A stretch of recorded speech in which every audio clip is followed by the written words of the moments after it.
في موضوع اليوم؟ بدنا نحكي عن tumors of the nervous system. محاضرات هذا الاسبوع جزء من الاسبوع الجاي رح نحكي عن السنترال نيرفس سيستم تيومرز 3 محاضرات ومحاضره عن البريفرال نيرفس سيستم تيومرز. سنترال نيرفس سيستم تيومرز، لما نقول سنترال نيرفس سيستم معناها ممكن التيومر يكون in the brain or in the spinal cord. مين كومونر تتوقعوا؟ برين تيومرز ولا سباينال كورد تيومرز؟ برين. برين. لا اتس اوكي انت. لا اتس اوكي. خلص.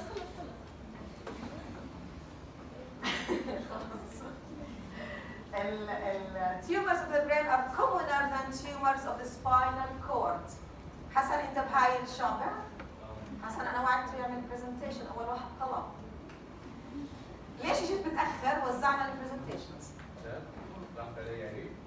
I didn't know انه انت بهاي الشابع، تقريبا رحت عليك. اول واحد طلب.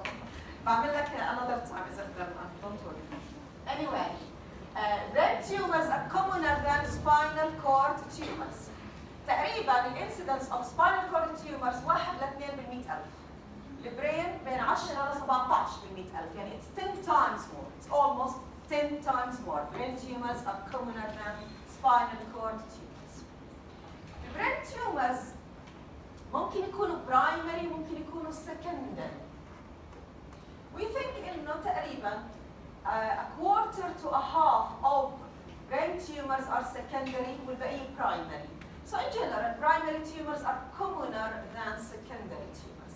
طب لو اجاك مريض عنده عملت له سكان ولقيت عنده mass in his brain، كيف ممكن تعرف وعنده another mass مثلا بالكولون؟ كيف ممكن اعرف اذا كانت primary ولا secondary؟ لا النور خليك شوي، تفضل. بنشوف مين اكبر. الاكبر ايش بتكون؟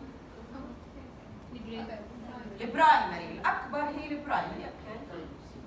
type of cells يعني أفحصها تحت الميكروسكوب، إذا بتشبه برين سيلز معناها طالعة من البرين، إذا فرضا من الكولون طالعة من الكولون، اوكي. اللون ممكن.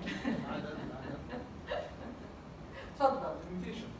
mutations كيف بتساعدك؟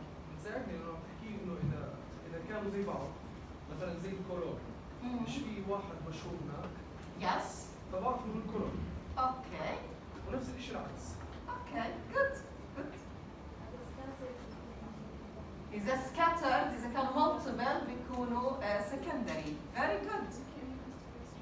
Immunohistochemistry ممتاز، يعني مثلا إذا التيومر من الكولون راح يكون positive for certain cytokines زي cytokine 7 CDX2 and other cytokines. بالبرين مش راح يكون positive to these cytokines. هذا الحكي صح بكل أجزاء الجسم إلا البرين. نور قولي لنا شو الجواب الصح؟ ايش؟ لا خلص. In general عشان أعرف البرايمري من السكندري، البرايمري ممكن يكون أكبر يس بس مش قاعدة دائما. إذا كان عندي multiple lesions، المالتيبل غالبا هم من السكندريز والسنجل ليجن هو البرايمري. باخذ منهم بايوبسي بشوف الهيستولوجي، إذا عاملين جلاندز بتشبه الكولون معناها this is adenocarcinoma from the colon. إذا عاملة glial cells اللي زي البرين معناها this is a glioma from the brain. بشوف الاميونوهيستوكيمستري زي ما قلتوا، بشوف certain stains، بشوف الجينيتيك ميوتيشنز. يس هذا الحكي بكل أنحاء الجسم valid، بس في البرين في عندي a more important clue إنه we know إنه the brain receives metastases but doesn't send them. يعني البرين بيجي metastases من كل أنحاء الجسم، بس البرين tumors the majority of the brain tumors do not metastasize. فلو عندي colonic mass and brain mass most likely it's colon going to the brain. Lung mass وbrain mass again lung going to the brain. لأنه البرين tumors ما بتطلعش the majority of them do not metastasize outside the CNS. كويس؟ زي leukemias and lymphomas. Very good question. في عنا brain lymphomas برضه. البرين lymphomas usually ما بتروحش برا برضه، بس إذا كان عندك lymphoma outside the brain ممكن يوصلوا، يعني الليمفوما برضه فيها question mark يعني. بس بالذات الكارسينوماز we know انه carcinomas inside the brain they do not metastasize. طيب. هلا الCNS tumors اشكال وانواع، ممكن يجوا بالادلتس وممكن يجوا بالchildren. In general, brain tumors in the adults are supratentorial, بيجوا بالcortex. Supratentorial. Brain tumors in children are infratentorial, بالposterior fossa أكثر site إلهم. This is the most common site of childhood brain tumors. لاحظوا ان البرين تيومرز تعتبر common بالchildren، لأن البرين تيومرز أصلاً شو هي الcommon tumors in children؟ CNS tumors، اللوكيمياز والليمفوماز، شو كمان؟ sarcomas، هذول من الموست common. The CNS tumors تعتبر من الcommon tumors in the children. الحديث الآن شو عرفنا عن الابيديميولوجي of central nervous tumors؟ أول شيء إنه brain tumors are commoner than spinal cord tumors.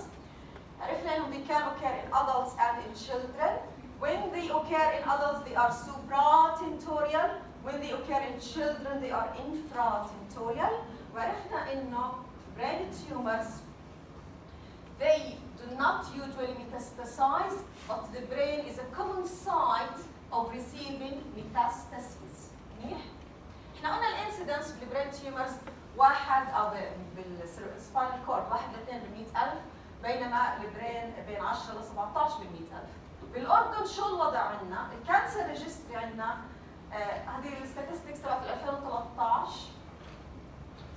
بال 2013 كان في عندنا 95 males diagnosed with brain tumors و 58 females diagnosed by brain tumors.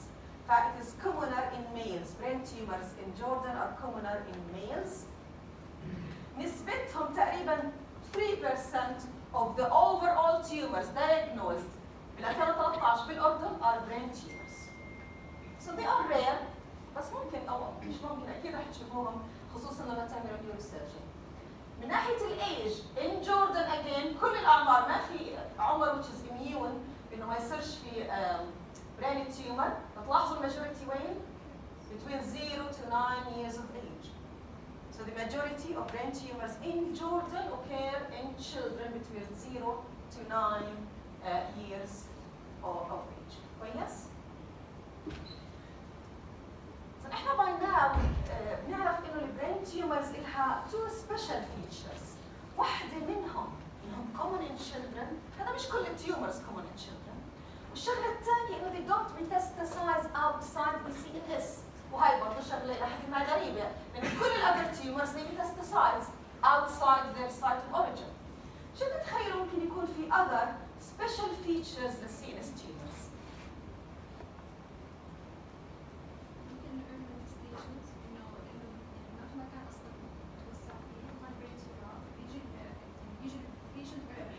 Early manifestation, they cause symptoms earlier than other tumors لأنه السايت هم السايت صغير فراح يعملوا increased intracranial pressure. ممكن يس. كمان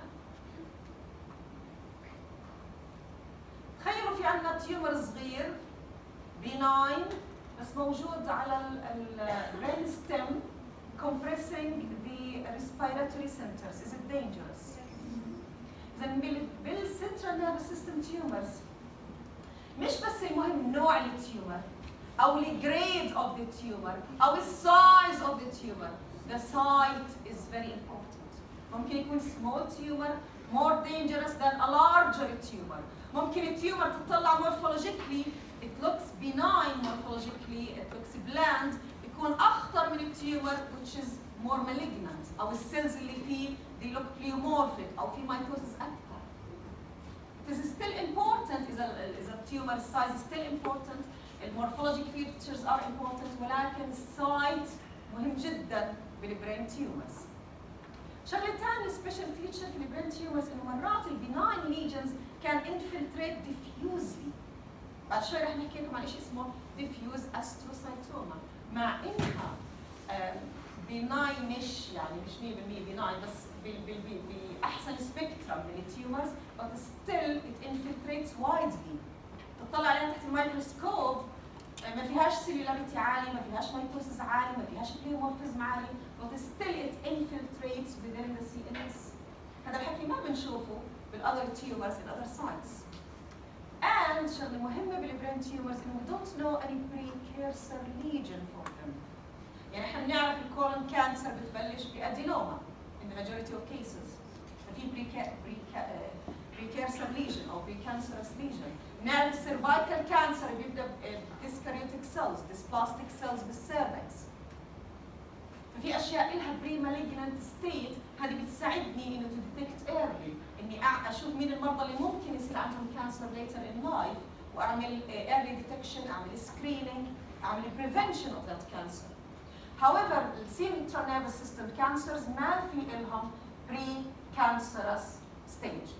ما في يعني بين قوسين dysplastic stage قبل ما يجي التيومر الاصلي عشان اقدر اعمل له screening. منيح؟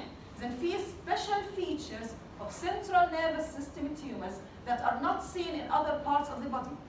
These include these tumors do not metastasize outside the CNS. دائما لكل قاعدة من شواذ. But as a rule, they do not metastasize outside the CNS. They are common in children. They do not have a precursor lesion. بالتالي ما بقدرش أعمل screening. They can infiltrate widely inside the brain, even the benign ones. The most indolent ones can infiltrate widely. And the site is very important for their behavior. كويس؟ هاي general ideas about the central nervous system tumors. طب شو أنواع هاي central nervous system tumors؟ في classification لهاي التيومرز بنقسمها ل glial tumors، أشياء طالعة من الglial cells، ولا non glial اللي ممكن تكون طالعة من nerve cells، من other sites زي البيتويتري مثلا، من المينينجيز، أو metastatic tumors. إذا الكلاسيفيكيشن العام للcentral nervous system tumors primary and secondary tumors. Primary can be from the glial cells, and these are the majority of tumors of the central nervous system, or derived from other cells, non-glial tumors, أو ممكن يكون metastatic. الcommon sites اللي بتعمل metastasis للبرين lung، colon مهمة، breast and melanoma. منيح؟ طب احنا كيف هاي الكلاسيفيكيشنز من وين بنجيبها؟ مين بيعمل لنا اياها؟ WHO بالضبط. هلا WHO بيجتمعوا هالخبراء العظماء pathologists تاعون genetics، مرات neurosurgeons، وبتناقشوا بين بعضهم، بيشوفوا الليتريتشر عن التيومرز وبيحطوهم بكاتيجوريز، بعائلات، بيعملوا شجرة عيلة لهالتيومرز. هذا التيومر اللي شكله هيك هو جلايال، خلينا نسميه جلايوما. الجلايوما هاي إلها برضه تفرعات، ممكن تكون benign، ممكن تكون malignant، ممكن تكون certain variant of this glioma. بيحطوهم، بيعملوا لهم classification. كل فترة بيجتمعوا وبيعملوا update لهالكلاسيفيكيشن. بنسميها بنشروا اللي كتبوه، كنا زمان نسميهم ولا زلنا ال WHO بلو بوكس لأنه لونه كان بلو. طلع أول كلاسيفيكيشن للCNS tumors بال 79، بعدين تعدل آخر التعديل قبل الأخير كان بال 2007، كان التعديل الرابع بال 2007. بال 2016 طلع the newest WHO classification. إذا هيك إحنا بنعرف شو الكلاسيفيكيشن of these tumors. بدرسوها تحت الميكروسكوب، بيشوفوا مين بيشبهوا بعض، شو المورفولوجي، وبنحطهم بعائلات.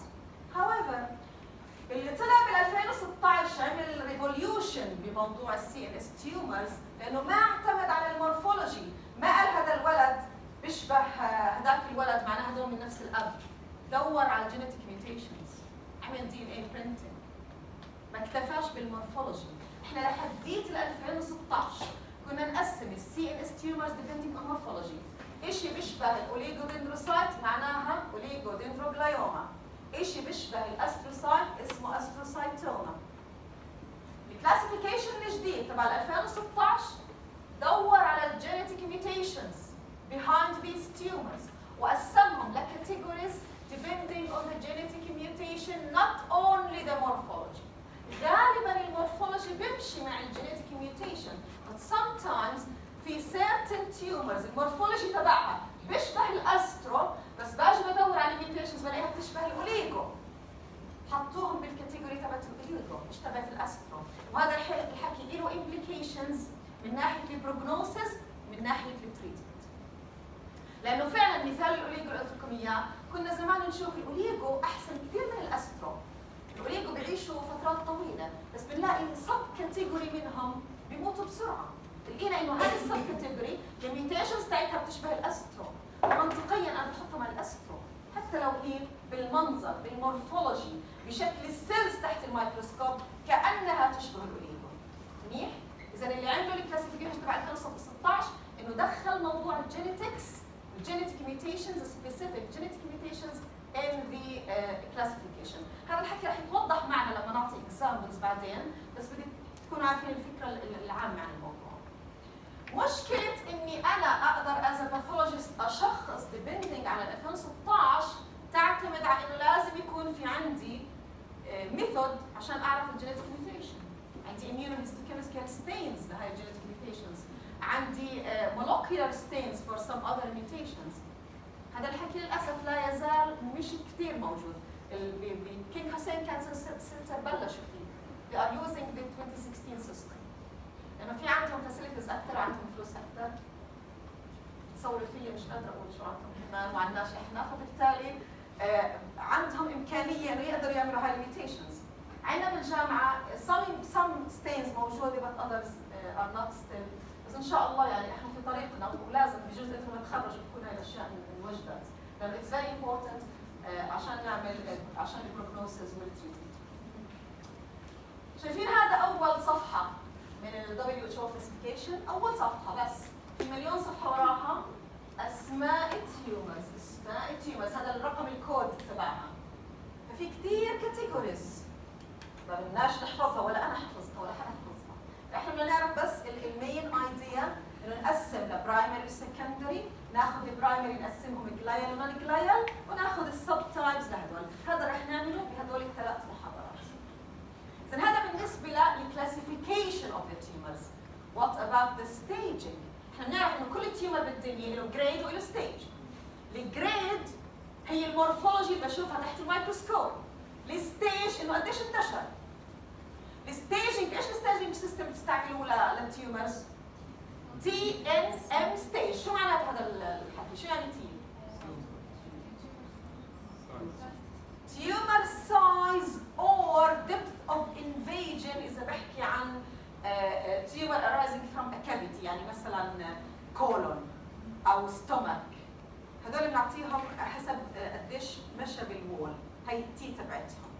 in other sites زي اللنج والبريست التي بتعتمد على السايز اوف ذا تيومر، كل ما زادت التي معناها البروجنوسيس اسوء بستيج اعلى. الان lymph node metastasis، موجود lymph node ولا مش موجود metastasis؟ قديش الليمف نودز انفولد؟ وكل التيومر له سيستم مختلف. الام the presence of distant metastasis M0 M1 في metastasis او ما فيش metastasis.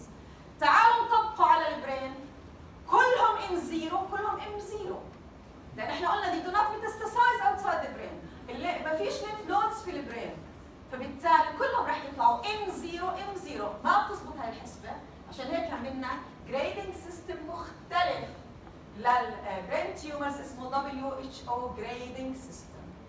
لاحظوا اسمه grading system بس هو reflects a stage كمان لانه it reflects the prognosis، هو بديل التي ام ام staging. منيح؟ ال WHO قالوا لنا خلونا نحط التيومرز ب 4 categories grade 1 2 3 4. اسوأ وحده 4 احسن وحده 1. grade 1 هي certain specific tumors باسمها محطوطه grade 1 معروف عنها، وين ما تحطها دي ار بي 9. ايش اسمها؟ راما مثلا بحطها اول كرسي بالنص اخر شيء بطلعها برا القاعه بوديها على القمر، هاي البنت هيك بناين بتتصرف بناين دائما. ففي certain tumors by definition بتصرفوا بناين فبنعطيهم جريد 1. اللي منهم شيء اسمه بايلوسيتيك استرو، رح نحكي عنه بالتفصيل المره الجاي. اللي منهم شيء اسمه ميكزو بابيلاري ابندايموما وسب ابندايموما. انا بتهمني البايلوسيتيك استرو لانها كومونر فاندالازاي. اذا جريد 1 هم التيومرز باسمهم خلص بهذا الاسم. اذا التيومر بايلوسيتيك استرو، اذا التيومر سب ابندايموما اتس جريد 1 so they act in a benign fashion. شيلها المريض كثير بتحسن. they have a long life expectancy. هلا جريد 2 3 4 تعتمد على المورفولوجي under the microscope. بتفرج على السيلز، اذا البليومورفيزم قليل، مايتوسيس قليل، سيلولاريتي قليله، بعطيهم شيء اسمه جريد 2. اذا زاد البليومورفيزم، زاد المايتوسيس، زادت السيلولاريتي، بسميهم جريد 3 اللي بيجمعهم اسم انابلاستيك تيومرز. إذا صارت الأمور سيئة كثير لدرجة صار عندي نيكروسيز أو فاسكولار بروليفريشن، هدول اسمهم جريد 4. منيح؟ إذا جريد 1 certain tumors by definition اسمهم جريد 1. 2 3 4 تعتمد على المورفولوجي. 2 سيلولاريتي قليلة، مايتوسيس قليل، بليومورفيزم قليل. هدول يزادوا السيلولاريتي، بليومورفيزم، المايتوسيس بتصير ستيج 3. وصلنا لمرحله نيكروسيس وفاسكولار بروليفريشن صارت ستيج 4. منيح؟ كل هذا الحكي رح يتوضح باكزامبلز ليتر، بس احنا هلا بدنا بس نبني بالاسس. واضحه هاي الاساس السيستم؟ عرفنا ليش اضطرينا نخترع هذا السيستم؟ لانه التي ام ما بزبط. تفضلي. ايش معنى باي ديفينيشن؟ باي ديفينيشن يعني هو يعني هلا لما اجي اقول لك عن الاستروسايتوماز، الديفيوز استروسايتوماز ما في لهم شيء اسمه جريد 1، بتبلش من 2. منيح؟ الاوليغودندروجلايوماز بنبلش من 2، ما لهم 1، لانه 1 هاي ريزيرفد، هاي الكاتيجوري بس لسيرتن تيومرز. التيومر اسمه بايلوسيتيك استرو، له سيرتن مورفولوجيك كرايتيريا. رح ناخذها وتعرفيها بالتفصيل. بس واضحه هاي الفكره؟ في اي سؤال عن الستيجنج تبعه او الجريدنج سيستم WHO جريدنج؟ خلينا نبلش باول نوع من التيومرز اللي هو the most common CNS tumor اللي هو الجلايوماز. جلايوماز tumors arising from glial cells. فشو بتتوقعوا يكون لها انواع؟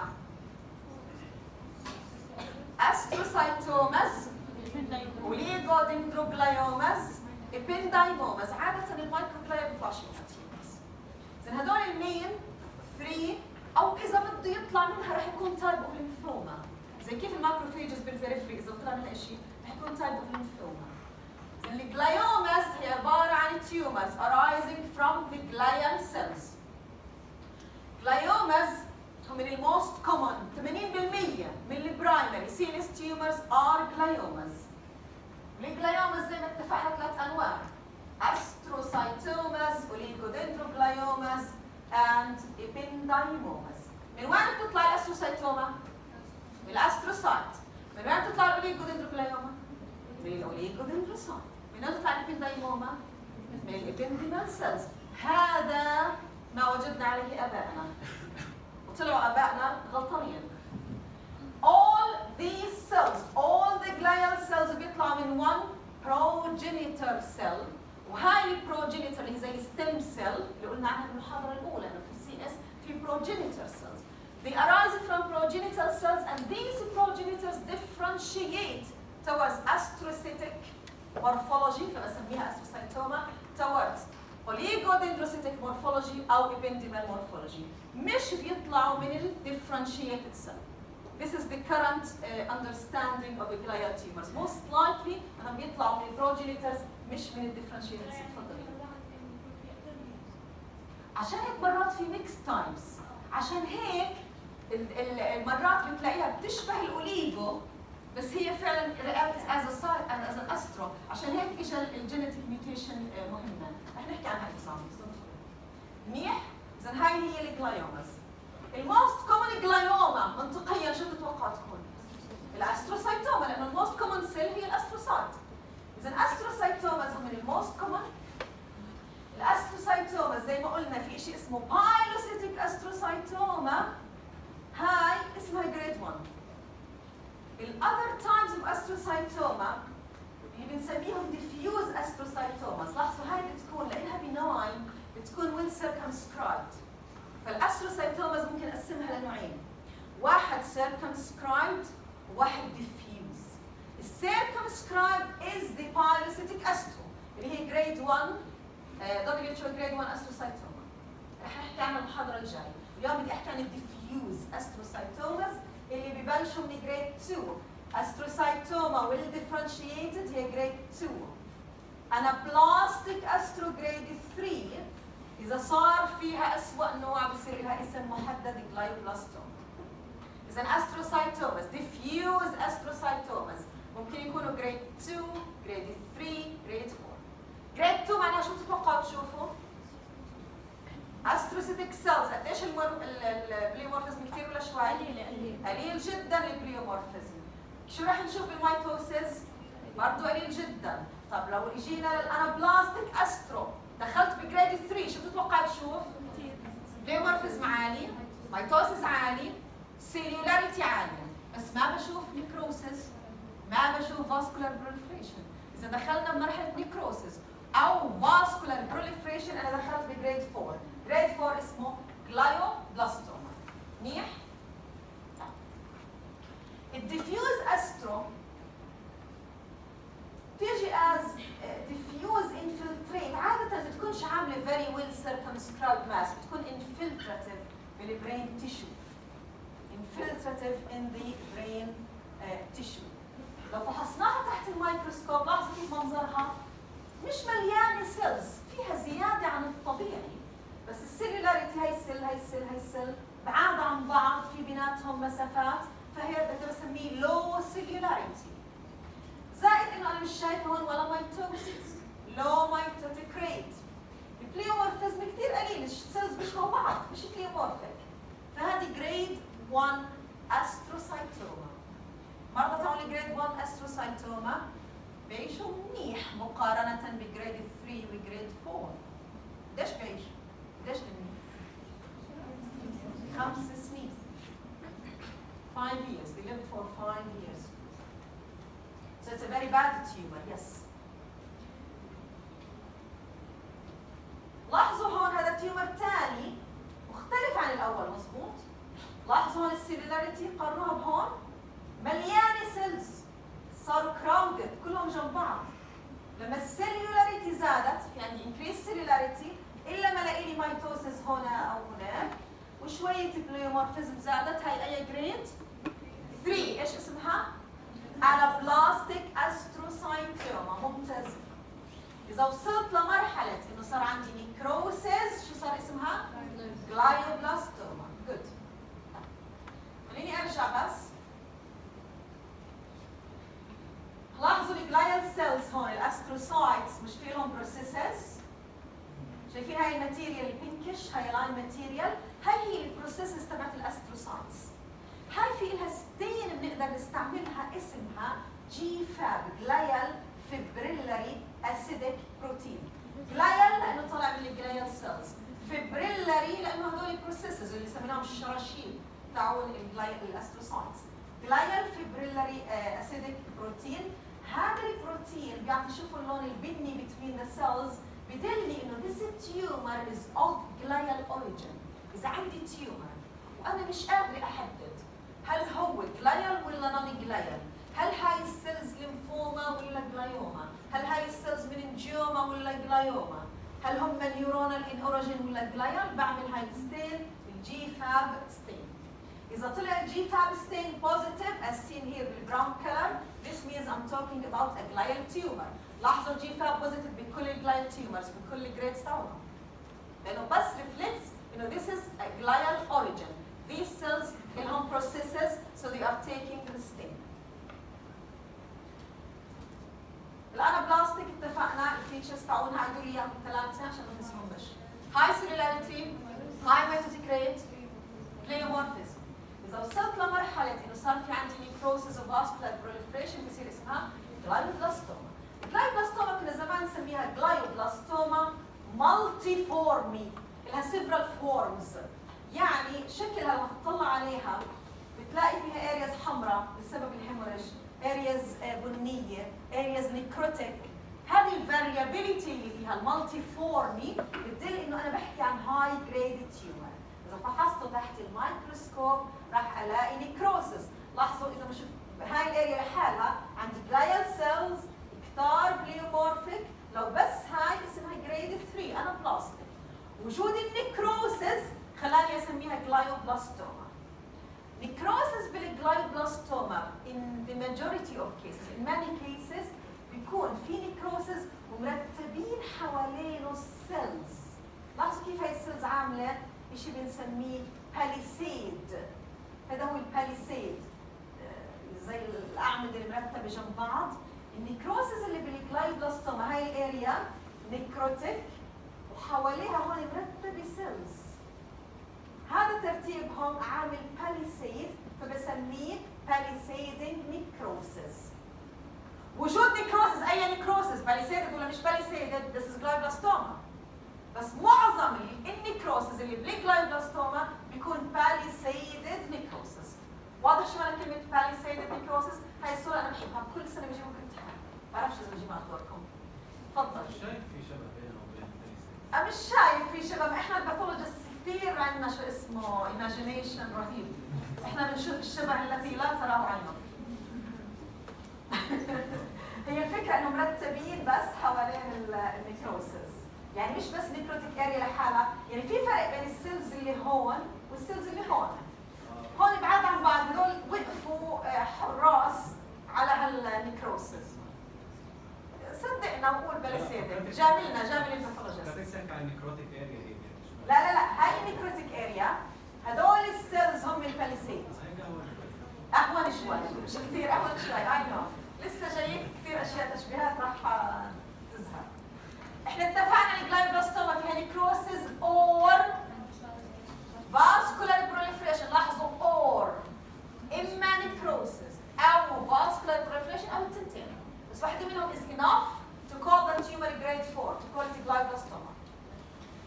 الفاسكولار بروليفريشن تعني انه في بلد فيسل، البلد فيسل هذا في several layers of endothelial cells around it. لما يكون كثير هيك بسميه glomeruloid body، بيشبه الجلوميريولاس اللي بالكدني من كثر ما هو فيه endothelial cells. منيح؟ لاحظوا هذا البلد فيسل بيكون very leaky لانه هذا angiogenesis، هذا شيء قاعد بيطلع من التيومر سيل. It is leaky. فبالتالي انت لو بتعطي المريض كونتراست ماتيريال وتيجي تعمل له بعدين سكان MRI سكان، رح تلاقي انه المريض اللي عنده glomeruloid bodies او عنده vascular proliferation رح تلاحظ انه التيومر تبعه كثير رح يكون في لون الماتيريال بين. هاي سكان وهاي سكان لتو تيومرز، هذا لو جريد استرو وهذه جلايوبلاستوما. لاحظوا الاسترو كيف هاي اللون الاسود هي التيومر، في حواليها رم من الماتيريال اللي احنا بنعطيها للمريض، اللي هي الكونتراست اللي بنعطيه للمريض زي الصور الملونه تقريبا. الكونتراست يا دوب مبين لانه البلد فيسلز الطبيعيين ما بيدخلوا بيطلعوا على كيفهم، ما رح يسمحوا للكونتراست يوصل ويطلع ويبين في الصوره.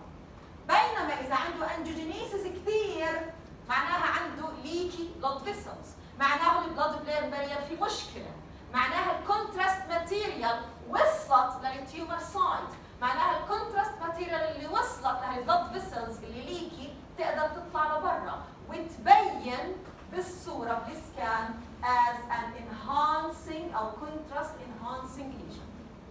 هاي شغله مهمه كلينيكلي، كيف تعرف اذا مريضك عنده جريد 1 ولا جريد 4 تيومر، عنده لو جريد ولا هاي جريد جلايوما.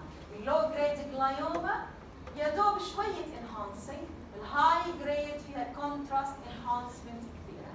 السبب الانجيوجينيسيس. تفضل.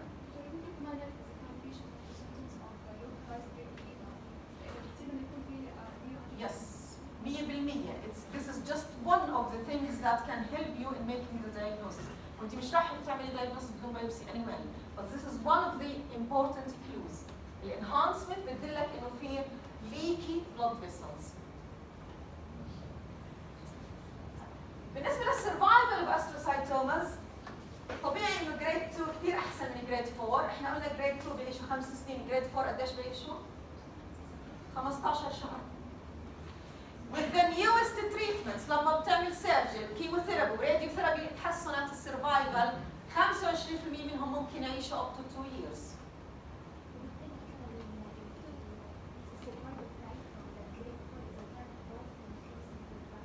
لا انت مجرد انك سميتيها جريد 4 ما في فرق، المهم انها جريد 4 سواء نيكروسيس او فاسكولار بروليفريشن it doesn't matter.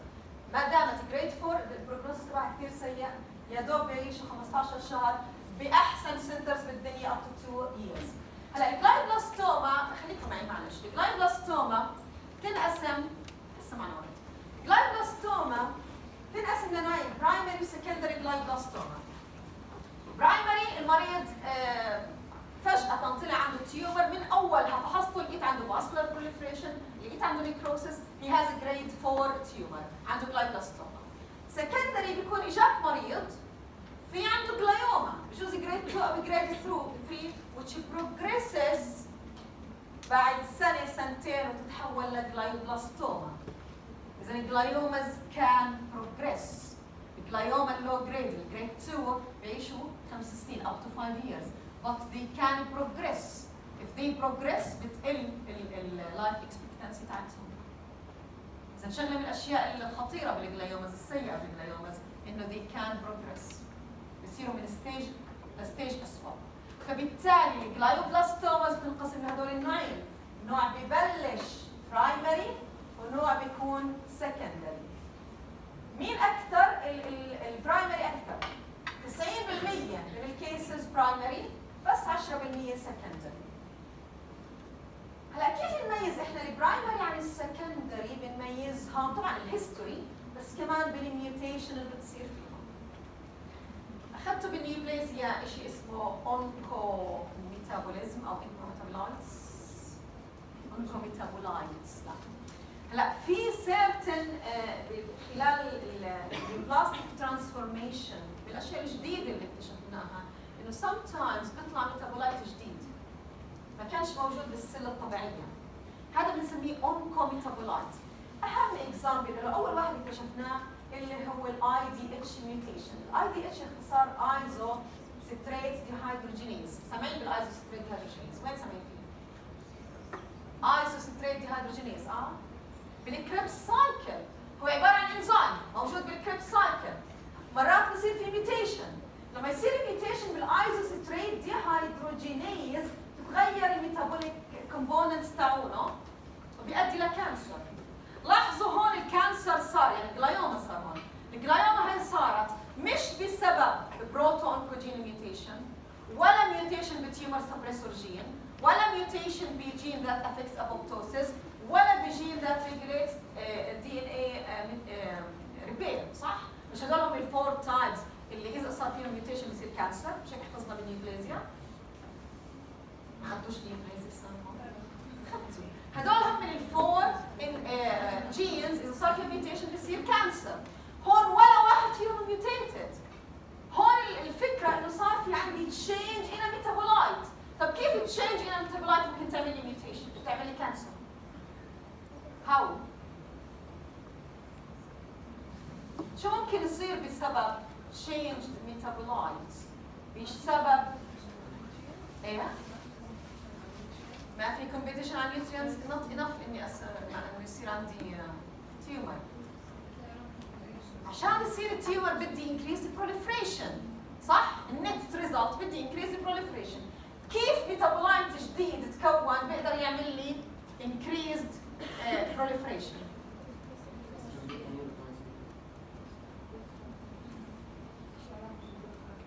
له علاقة بالجروث فاكتور. كيف؟ ترانسكريبشن. كيف؟ جين اكسبريشن، ايبيجينيتيك تشينج، بيعمل ايبيجينيتيك تشينج. لأنه احنا الهدف من التيوم او كيف التيومر بتصير عن طريق زيادة proliferation، اما صار عندي ميوتيشن بالجينات اللي هي اصلا related to proliferation او يعني الدي ان اي سيكونس ضل زي ما هو بس صار change which can increase or decrease طبعا in this case increase the expression of oncogenes. فبالتالي ال IDH mutation is a very important mutation in gliomas. ال IDH mutation بنلاقيها دائما يعني 80% تقريبا من الجلايوماز. This mutation انه بصير فيه mutation بال IDH it results in epigenetic changes. The result of this epigenetic change انه بصير modification of certain gene expressions. The net result of that انه بصير في عندي proliferation of cells which will result in the glioma. لاحظوا الجلايوماز جريد 2 بيكون فيها IDH mutation. معناها لو اجيت على الجلايوبلاستوما اذا بدي اميز السكندري عن البرايمري ما رح الاقي فيها الاي دي اتش ميوتيشن، السكندري هي بلاقي فيها الاي دي اتش ميوتيشن لانها طالعه من جلايوما اجت اصلا بسبب اي دي اتش ميوتيشن.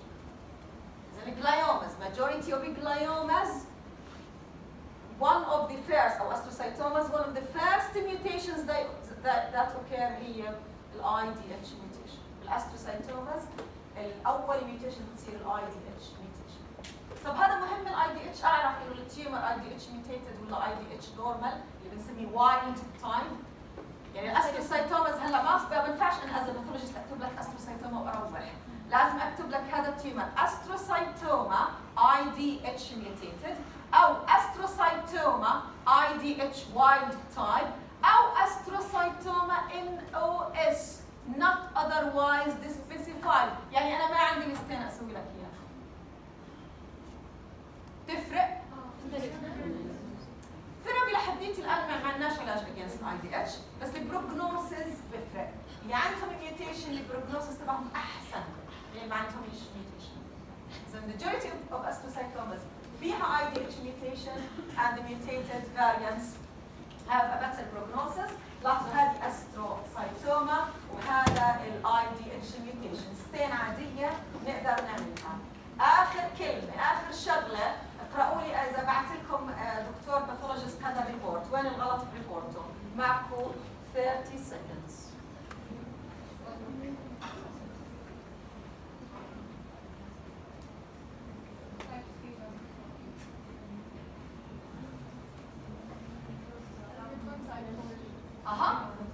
قاعد بيقول في نيكروسيس وسمى لك اياها ايش جريد 3 بتتصل فيه على طول هذا الدكتور بتقول له انت يا باثولوجيست يا شاطر، اما انه هون في غلط او هون في غلط، اما انه كان بده يقول هون نو وتلخبط او انه وصل ل شو اسمه. انا عشان هيك بهمني ادرسكم المورفولوجيكال فيتشرز مش عشان تطلع على السلايد وتشخص